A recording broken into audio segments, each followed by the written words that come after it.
de la decana de la facultad, la doctora Hilda Guayba, quienes han ido cooperando muchísimo en este proceso y nos han aperturado para poder nosotros interactuar y ser parte de la producción del diálogo. Entonces, estamos aquí escuchándote. Puedes, por favor, dar inicio, un tanto presentarte y disponer de tu tiempo. Te escuchamos.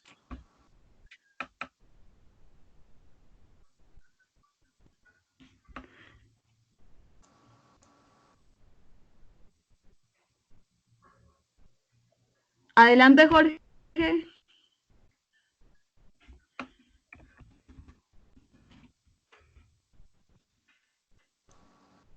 ¿Qué pasa? Hola, hola, ¿me escuchan? Sí, te escucho perfecto. Sí se escucha. Hola, ¿me escuchan? Sí, te escucho perfecto, Jorge.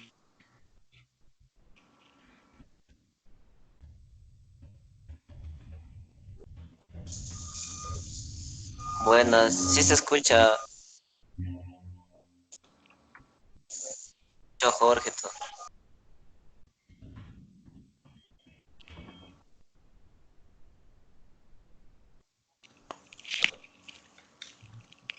Bueno, buenas tardes.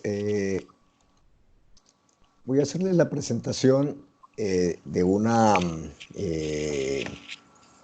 parte de una investigación que hemos llevado a cabo en México sobre la situación que viven los indígenas que se desplazan a las ciudades del sureste mexicano y los procesos de discriminación a los que se ven abocados. Y en este sentido, la forma en que se percibe por parte de ellos, pero también la manera en que desde la óptica nuestra de citadinos podemos aproximarnos, podemos acercarnos a lo que ellos viven. En este aspecto, la presentación la he titulado Discriminación a indígenas en las ciudades del sureste mexicano. Eh, le, voy, le voy a dar, antes que nada, las gracias a la Escuela Académico Profesional de Ciencia Política y Gobernabilidad de la Facultad de Educación y Ciencias Sociales de la Universidad Nacional Micaela Bastida de Apurímac, para extenderme la invitación de darles esta presentación. Quiero también indicarles más o menos cómo va esta presentación. Voy a colocar la pantalla para que ustedes la tengan. A ver si me da chance de que ustedes vean la presentación también. En esta primera lámina, quiero que ustedes revisen en esta primera lámina qué logran percibir a partir de lo que es el conjunto de letras que se unen allí y qué tanto ustedes logran entender frente a ese texto que están revisando. Lo primero que percibiría es tratar de aproximarse por códigos que sean más cercanos y tiene que ver como, por ejemplo, con el número 13, la palabra Naciones Unidas que está en el título, o el número 2007, ¿sí? Pero de resto, aquellos que no están cercanos a lo que es la lengua maya, estarían completamente viendo un conjunto de letras que están conjugándose, pero sin tener una lógica. Esa parte en el cerebro nuestro funciona cuando ya tenemos los códigos más claros y hay una homologación, una conjugación de los mismos que pasa a tener una lógica cuando lo vemos en un código que ya lo asimilamos, como es en la siguiente lámina. Esta lámina ya para ustedes les es mucho más cercano y reza sobre los tres primeros artículos de la Declaración de las Naciones Unidas sobre los Derechos de los Pueblos Indígenas. Entonces, la comparabilidad de esas dos láminas nos da una aproximación de lo que van viviendo aquellas personas, aquellos sujetos de comunidades indígenas que no tienen conocimiento sobre la lengua que se habla en las ciudades mexicanas y siempre han tenido más comunicación con su lengua nativa. En este caso, hablar español es tan cotidiano para nosotros en nuestras ciudades, pero no así hablar maya. Y sin embargo, la situación sale siendo inversa para aquellos que migran, aquellos indígenas que migran a las ciudades del sureste y se exponen a todo lo que es el conjunto de códigos que involucra un sistema social urbano, como el que ya conocemos y que se ha masificado a nivel de nuestros países. En este sentido, quiero comentarles que el proceso de migración no es que sea de manera voluntaria. El proceso de migración es tortuoso y lo viven los grupos de comunidades indígenas que incluso en la región actualmente forman parte de un colectivo y soy coordinador de un grupo de trabajo de CLACSO, del Consejo Latinoamericano de Ciencias Sociales, donde estudiamos precisamente el fenómeno de indígenas en las ciudades, no solamente de América Latina, sino de todo el continente americano, y hemos visto de manera dramática cómo las cifras de población indígena actualmente se acercan a la mitad de la población indígena en las ciudades equivale ya prácticamente a la mitad de la población indígena en los países de la región. Esto nos muestra también cómo el fenómeno de migración campo-ciudad se afianzó y a raíz del proceso de globalización mostró la parte más dramática de desplazamientos que dieron lugar a, a encontrar un fenómeno que realmente no se había estudiado con tanta profundidad como este, que es el desplazamiento de indígenas a las ciudades. De hecho, este fenómeno nos permite formular en este caso un proyecto de investigación en México en el nivel de investigación básica, de ciencia básica del Consejo Nacional de Ciencia y Tecnología de México. Y en este tenor es formular un proyecto que genera nuevo conocimiento y este proyecto fue seleccionado en 2012 para iniciar. Actualmente entramos a una segunda fase de investigación donde ya no estudiamos la región sudeste, sino ya nos abocamos a la región centro y la región norte del país, los estados norteños que están colindando con la frontera con Estados Unidos. Entonces, ven ustedes en la lámina el objetivo de ese proyecto, que es más o menos estudiar el fenómeno de migración de la población indígena a las ciudades del sureste, identificando en especial el marco institucional y normativo de los derechos y revisando también cómo en ese juego de derechos podemos destacar un conjunto que son fundamentales para lo que es la representación de la vida digna de los sujetos que están en las ciudades. En ese sentido, nos concentramos en el derecho a la educación, el derecho a la salud, la vivienda, el derecho al trabajo y también el derecho a la ocupación de la ciudad, que es un derecho clave cuando se está en este tipo de espacios, o como decimos en nuestra institución, el Colegio de la Frontera el Colegio de la Frontera Sur, que tiene una perspectiva ecológica, en un espacio de ecosistema modificado, ¿sí? Artificial, como lo que es la constitución de las ciudades. En ese sentido, la lámina que ustedes tienen enfrente les permite ver desde 1948 hasta el 2007 todo el tránsito de instrumentos que a nivel normativo se trató de reconocer con ellos los derechos humanos y estableció el marco jurídico internacional que tenían los pueblos indígenas. Y sin embargo, desde 1948, este es el derecho más antiguo, de los más antiguos que se trataron de hacer visibles en Naciones Unidas, y sin embargo, solamente hasta el 2007 se vinieron a reconocer, es decir, tras de 20 años de negociación, la declaración salió a la luz y logró tener una visibilidad efectiva dentro del espacio de las Naciones Unidas.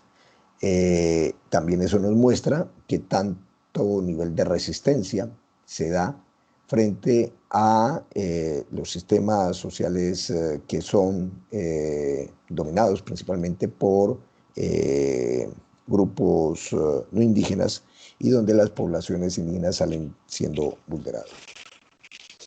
En ese sentido, para el caso mexicano, en esta lámina pueden ver las diferentes instrumentos de normatividad que hay en el país, comenzando por la Constitución Política de México, que data de 1917, donde se establece los aspectos principalmente de erradicación y de no discriminación, ¿sí? En especial con procesos de diferenciación social marcados como aquellos que pueden estar dentro de la discriminación étnico-racial. Tenemos en esta misma normatividad la Ley General de los Derechos Lingüísticos de los Pueblos Indígenas, que no es tan antigua, es de este siglo, del año 2003. A la par está la Ley General de Educación, que también promulga por esa pluralidad lingüística en la enseñanza también dentro de las escuelas. Y también se encuentra la Ley de la Comisión Nacional para el Desarrollo de los Pueblos Indígenas, que data también del 2003. Pero este es, para que ustedes vean en esta parte, esta ley y reemplazó lo que antes se denominaba el Instituto Nacional Indigenista, que databa de 1948, y que después del 2003, solo hasta hace poco más de 2 años, fue reemplazado por el Instituto Nacional de los Pueblos Indígenas. Es decir, que el mismo instituto ha ido cambiando a ser reemplazado primero con esa categoría relevante, importante en una estructura de política pública a través de las instituciones gubernamentales, de instituto a ser devaluado, digámoslo así, a comisión nacional, y luego ahora con el presente gobierno también pasar a ser denominado instituto. En ese aspecto, el reconocimiento de los derechos que mencionábamos, los 5 derechos, pues está radicado en lo que son los compromisos que asumió México a partir del derecho internacional, como compromiso de cumplir los DESCA, o los derechos económicos, sociales, culturales y ambientales, que están sujetos con la Ley General de Desarrollo Social.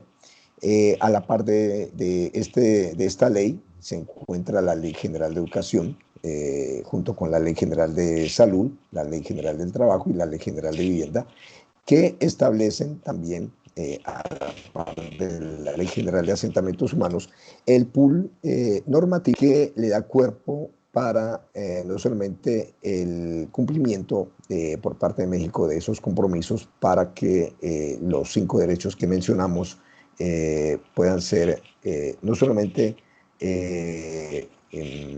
verificables, sino exigibles, ¿sí?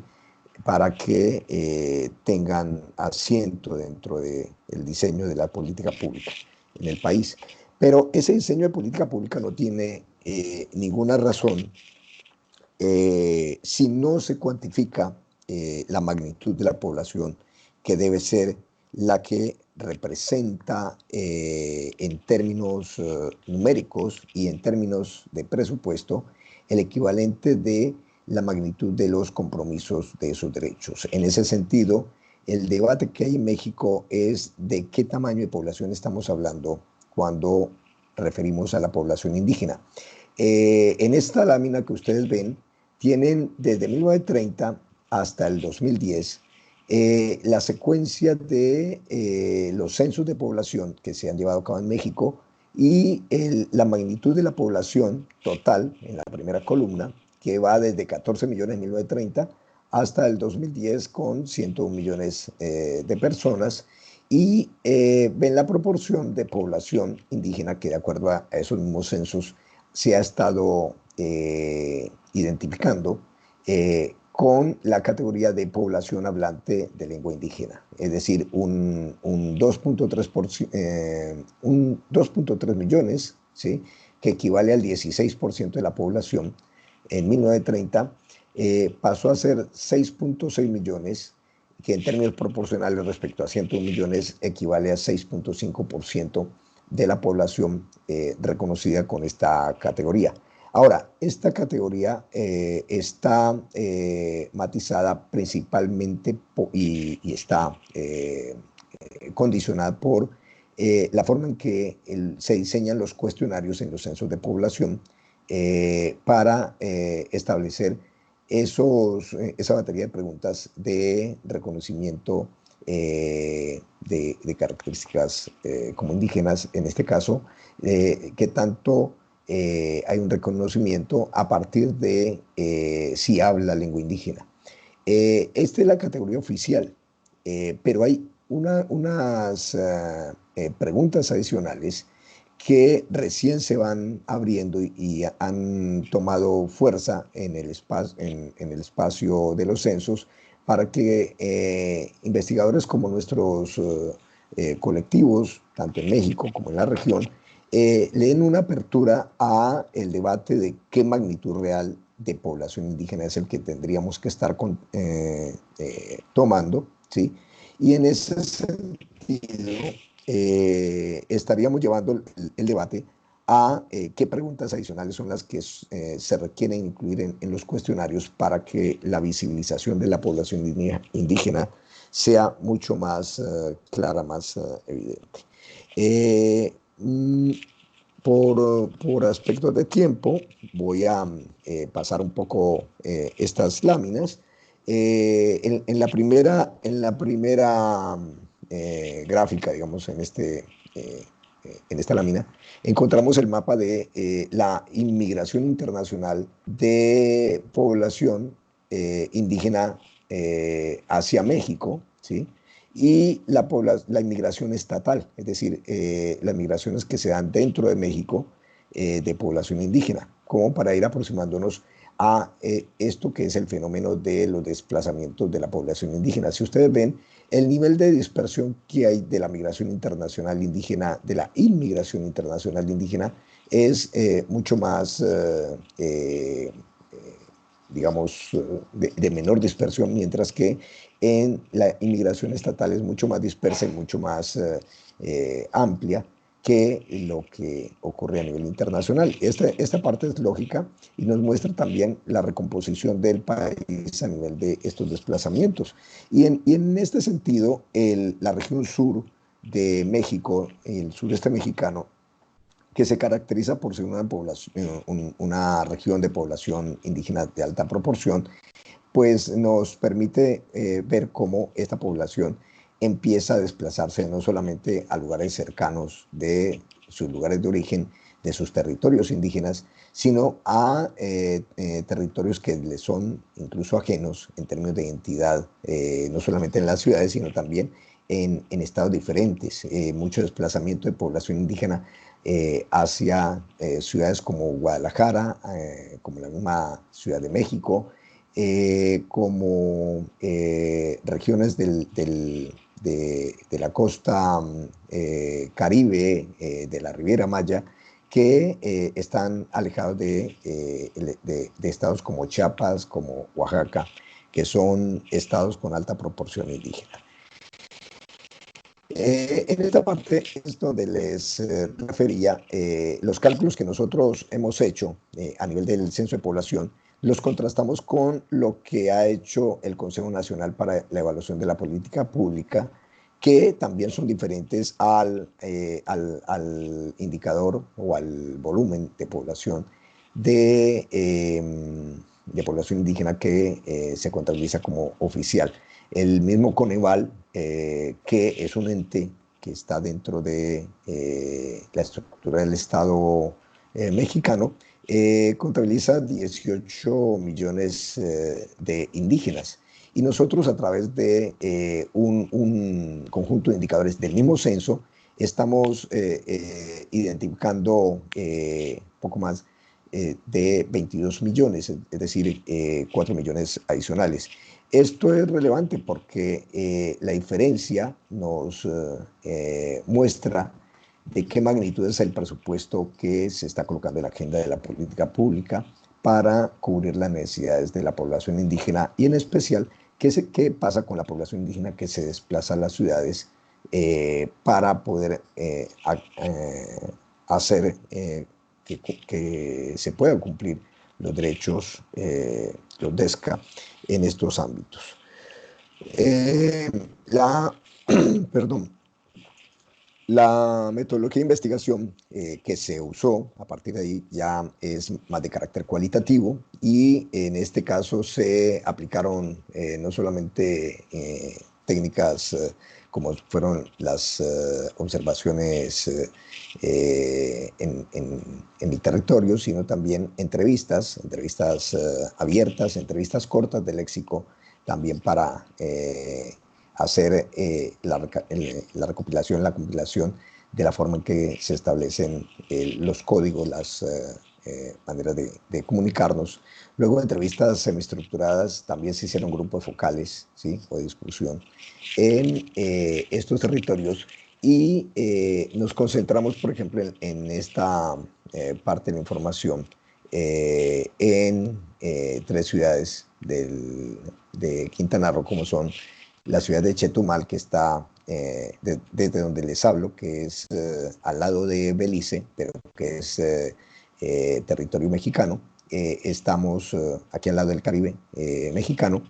Y las 2 ciudades de referencia que son netamente turísticas, que es Playa del Carmen y la ciudad de Cancún, que se encuentran al norte del estado de Quintana Roo. En este sentido, entonces, comenzamos a hacer este reconocimiento de cómo se encuentra la población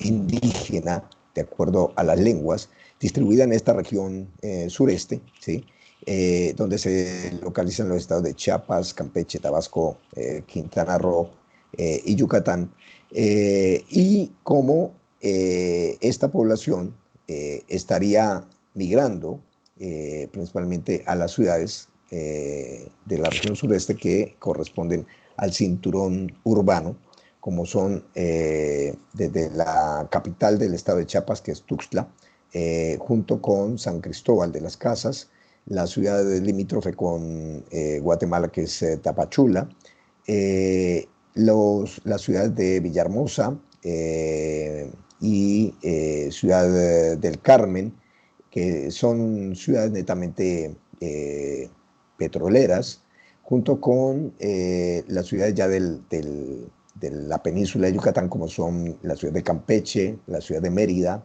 Tizimín, Valladolid, que son ciudades con mucho predominio indígena, pero que sirven de puente, de enlace del proceso migratorio hacia la ciudad de Mérida y Cancún y Playa del Carmen, como ustedes lo ven aquí en la lámina.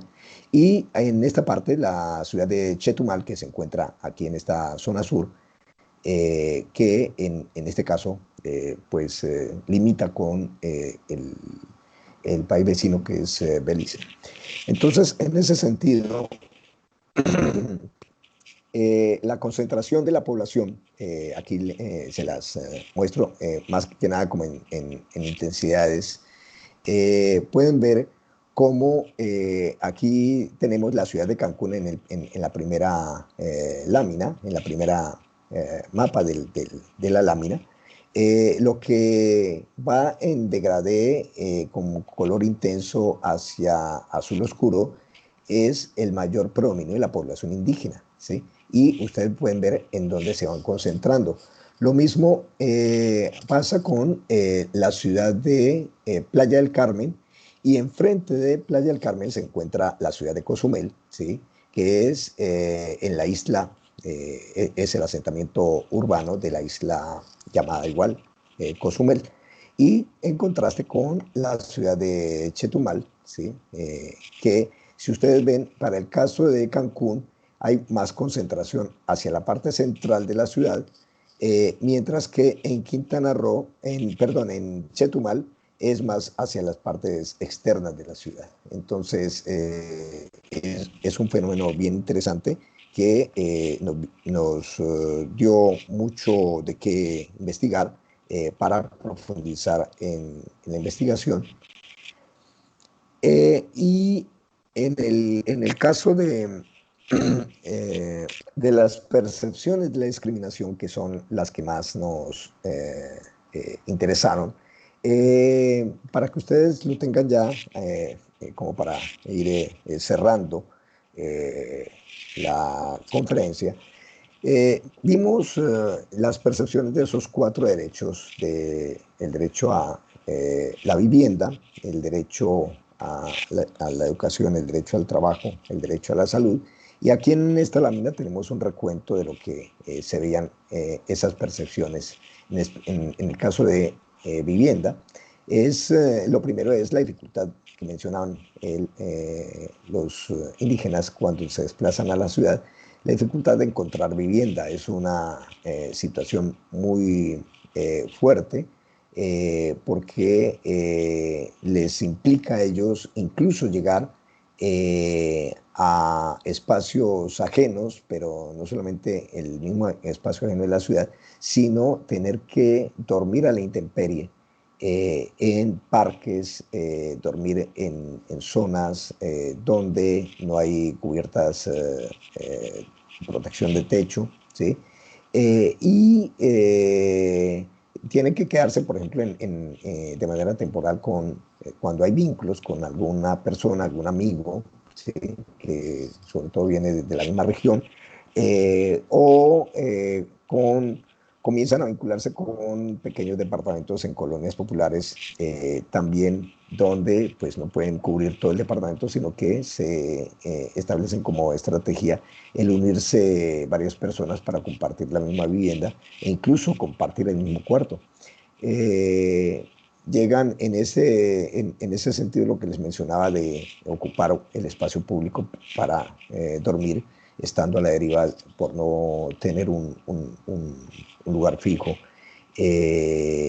a dormir en parques, en centrales de autobuses, incluso en basureros de mercados, que es la parte más dramática que encontramos. Allí tienen ustedes las manifestaciones de algunos entrevistados. Obviamente cambiamos los nombres por respeto y por protección a los informantes, donde nos indican la parte más dura, que es tener que asumir este tipo de procesos de encontrar vivienda. Ustedes ven ahí en la lámina las zonas que ocupan, y pues no es solamente las zonas que ocupan para vivir, sino también las zonas que ocupan para trabajar, que tienen que ver mucho con las actividades informales de ambulantaje en las calles, donde permanentemente son perseguidos por las autoridades, y estas autoridades pues no son otra cosa que la policía, que cumple órdenes principalmente de las delegaciones que son más estimuladas por parte del comercio formal, que trata de empujar a la población que informal que está en el ambulantaje para que no los invadan sus espacios, no ocupen sus aceras y demás.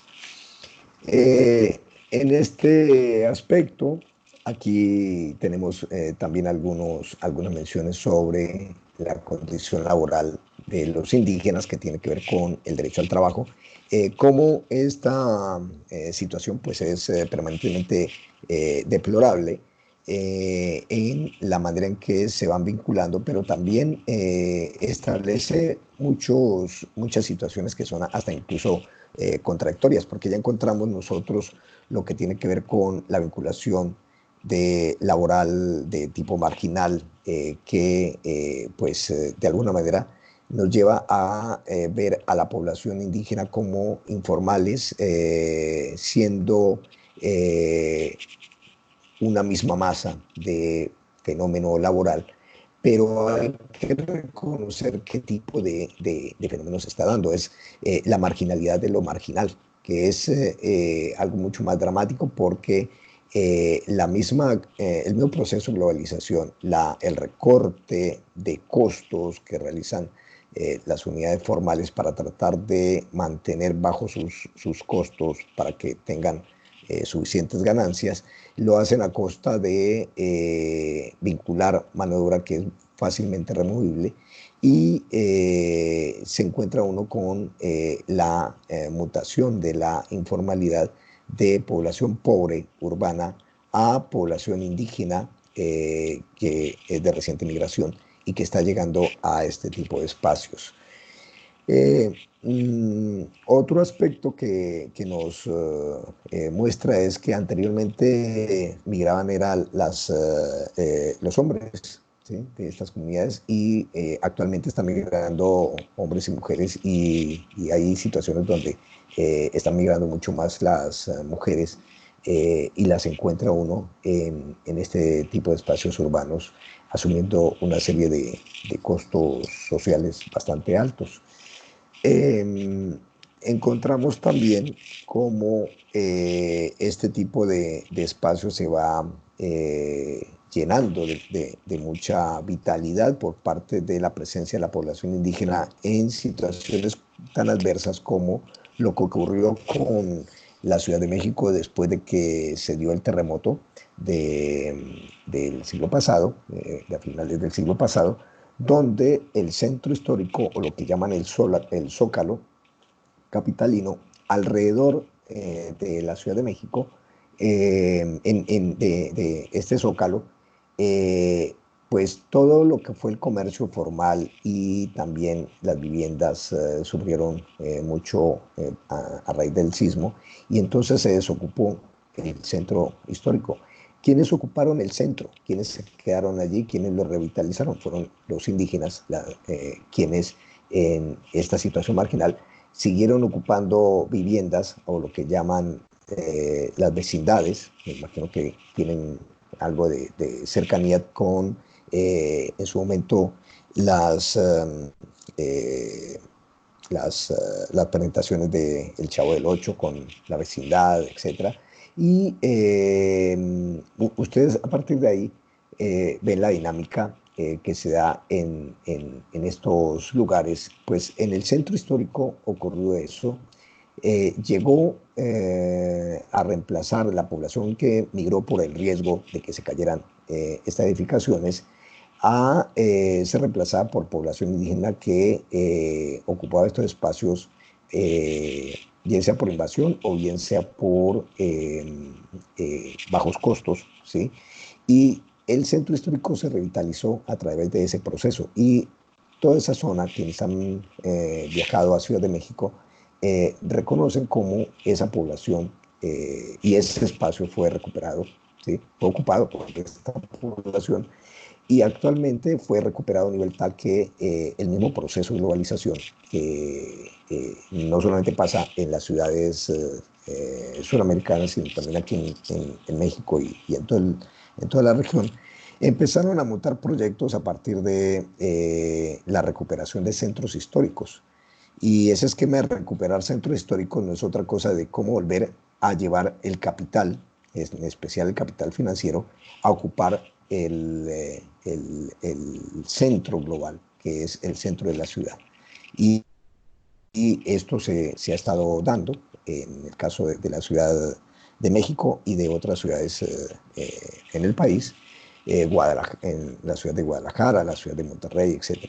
Es un mismo esquema, pero tratando siempre de desplazar, ¿sí? Porque no sea una relocalización del capital de manera gratuita, fortuita, sino que es siempre a costa de desplazamiento. Y en este caso, nuevamente, vuelve a ser un desplazamiento de población indígena de sus centros.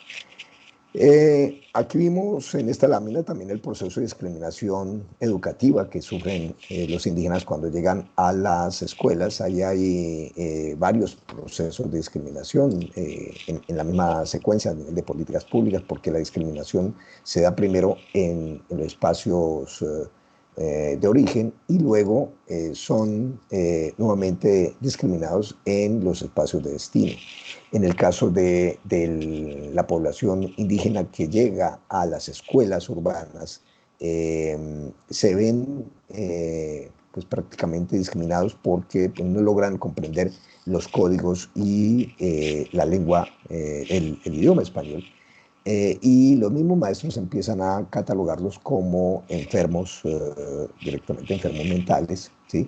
Y les obliga a entrar en situaciones de estrategias de incorporación para que ellos puedan asimilar conocimientos de este sistema educativo que hay que reconocer de qué se trata el mismo sistema educativo.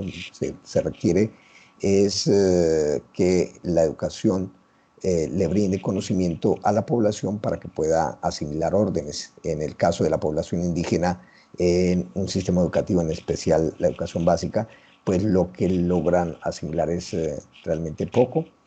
Hay estrategias específicas por parte de las familias que migran a las ciudades, en especial desde los propios padres hacia sus hijos, de que nunca hablen en lengua dentro de los espacios educativos, en ningún otro espacio.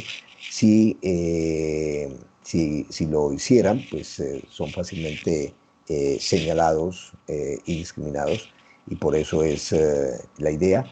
Esto va en conjunto también con una estrategia clave para ellos, que es al migrar a las ciudades, tratar de mimetizarse como población urbana, pero no como cualquier población urbana.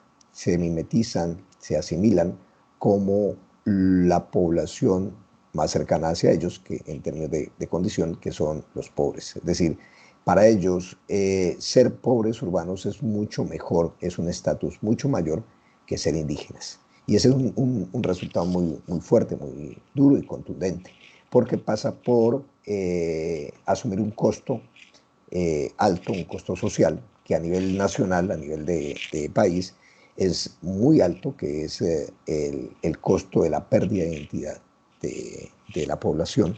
Y pues para México hablar de la identidad indígena le implica también ese reconocimiento a nivel internacional como un país con tradiciones, con mucho arraigo, con mucho reconocimiento hacia la parte ancestral y demás. Todo esto se pierde a medida que la población indígena va llegando a las ciudades y van estableciendo y afianzando su estrategia de mimetizarse y de negar su identidad. En este sentido, si en la parte de educación son discriminados, en el sector salud mucho más, porque no hay forma de que haya un reconocimiento de esta condición como derechohabientes en los hospitales. Aquí la parte es mucho más dramática.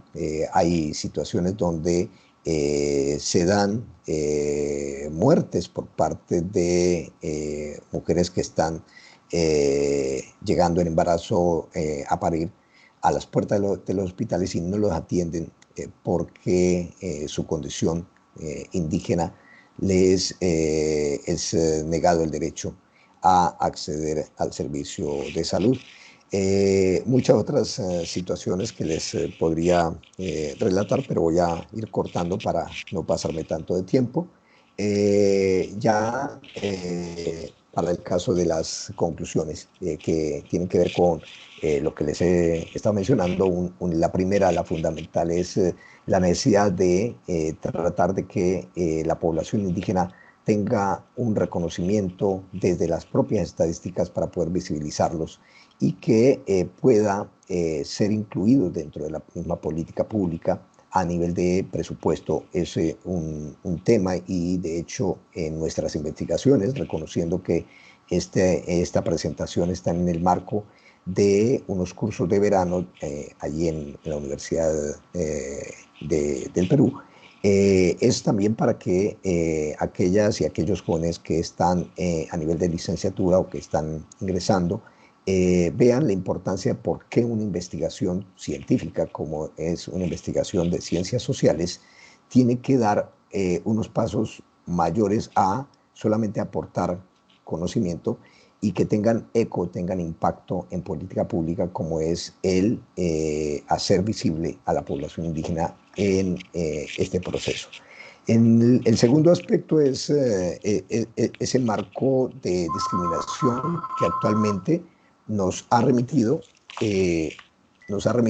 a tratar de ver de qué se trata la discriminación y qué tanto ha mutado. La discriminación se ha padecido por parte de los grupos y pueblos indígenas, pero la misma discriminación le ha obligado a la población indígena a establecer diferentes estrategias. Una de las principales estrategias, como ya lo referí, es ser pobre urbano, asimilar una condición de vestirse de oveja, pero no de cualquier oveja, ¿sí?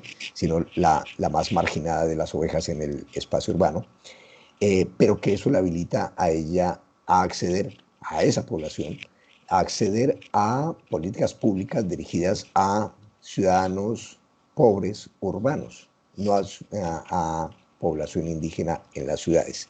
Es decir, que la brecha social en términos de cumplimiento de derechos hacia población indígena está marcada y continúa.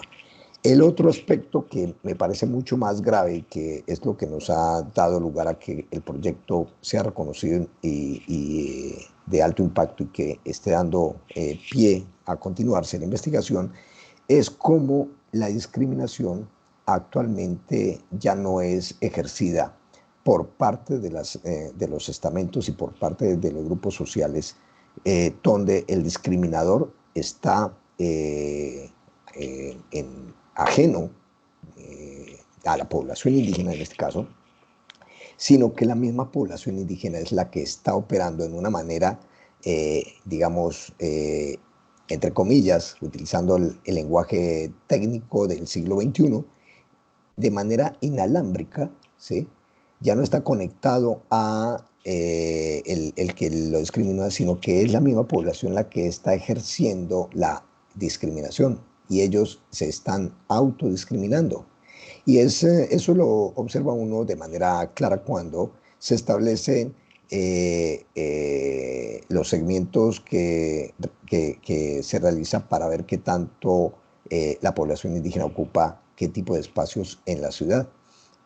Los centros comerciales que tanto realmente son ocupados por población indígena. Y en el caso mexicano hemos encontrado que es de los espacios más ajenos, donde la misma población indígena pues no los ocupa. Pero lo más relevante es cómo la autodiscriminación entonces ha mutado, ¿sí?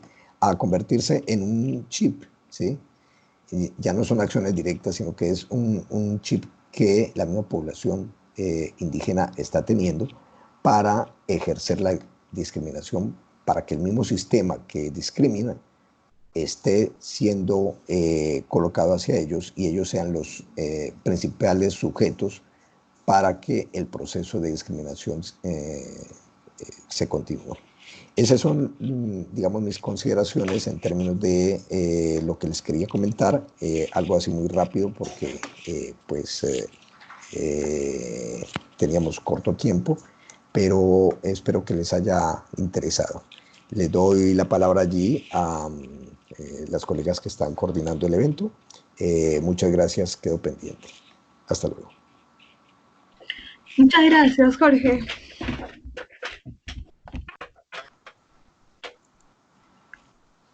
Hola.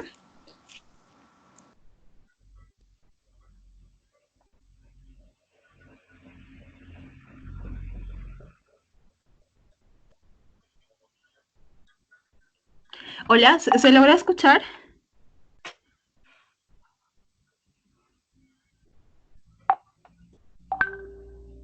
Hola.